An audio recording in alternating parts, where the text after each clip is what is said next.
আপনি ভুল করে ফেলেছেন, সাপোজ আল্লাহর ভয়টা আজকে আপনার মাঝে জাগ্রত হলো যে আমার রব আমাকে দেখছেন, আমি সুদের লেনদেন করব না, ঘুষের লেনদেন করব না, জেনার সাথে সম্পৃক্ত হব না, সিনেমার আড্ডায় যাব না, পাপাচারে জড়াবো না, আমি কোনো চুরি চামারির সাথে যাব না, আমি কোনো অন্যায় জুলুম অত্যাচার নির্যাতন নিপীড়নের সাথে সম্পৃক্ত হব না। তখন আপনার মনে হতে পারে যে আমি পূর্বে যেগুলো করেছি আমার রবের কাছে তো আমার ক্ষমা চাওয়া প্রয়োজন। পূর্বে যেগুলো করেছি সেগুলোর জন্য অনুতপ্ত হয়ে চোখের অঝরে যখন আপনার পানি পড়বে, সাজদায় গিয়ে যখন আপনি আল্লাহর সাথে কথা বলতে পারবেন, রাসূলুল্লাহ সাল্লাল্লাহু আলাইহি ওয়াসাল্লাম বলছেন যখন কোনো বান্দা তার ভুল বুঝতে পেরে আল্লাহর কাছে ক্ষমা চায়, আল্লাহ সুবহানাহু ওয়া তাআলা তার পাপগুলোকে ক্ষমা করে দেয়। সুবহানাল্লাহ। তাহলে যদি ভুল আমরা করেও ফেলি, তাহলে দয়াময় আল্লাহ কি অফার দিয়েছেন আমাদের যে আমরা যদি তওবা করি তাহলে কি হবে?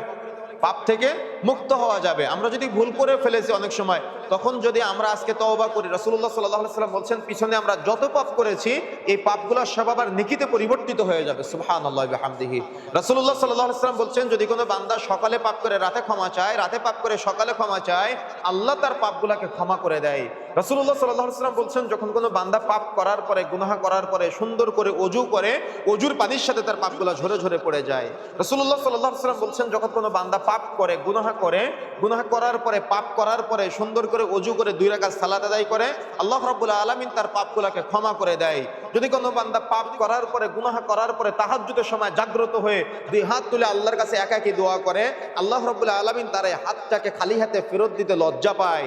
রাসূলুল্লাহ সাল্লাল্লাহু আলাইহি ওয়াসাল্লাম বলছেন যখন কোনো বান্দা পাপ করার পরে, গুনাহ করার পরে সুন্দর করে খালেস অন্তরে তওবা করে, আল্লাহ রাব্বুল আলামিন তার পাপগুলো ক্ষমা করে দিবে তো দিবে, তার পাপগুলো সব আবার নেকিতে পরিবর্তন করে দিবে। সুবহানাল্লাহ ওয়া বিহামদিহি।